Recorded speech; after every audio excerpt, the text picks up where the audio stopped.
السلام علیکم۔ امید ہے آپ تمام خیریت سے ہوں گے۔ جی ہاں، کل ہم نے ایک سوال کیا تھا کہ منشی پریم چند کا اصل نام کیا ہے، تو اس کا صحیح جواب ہے دھن پت رائے، اور یہ نام ان کے والد نے رکھا تھا۔ ان کے چچا نے ان کا نام نواب رائے بھی رکھا تھا۔ شروع میں منشی پریم چند نے یہی نام استعمال کیا، لیکن پھر بعد میں منشی پریم چند کے نام سے لکھنا شروع کیا۔ منشی پریم چند 1880 میں بنارس کے ایک گاؤں میں پیدا ہوئے اور وہیں پر 1936 میں انتقال کیا۔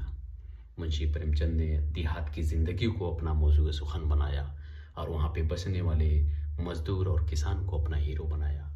انہوں نے بہت سارے ناول اور افسانہ لکھے، جس میں سے کچھ مشہور اس طرح ہیں: اسرار معابد، جو کہ ان کا پہلا لیکن نامکمل ناول ہے، نرملا ہے گودان، جو کہ آخری ناول ہے، افسانہ میں کفن اور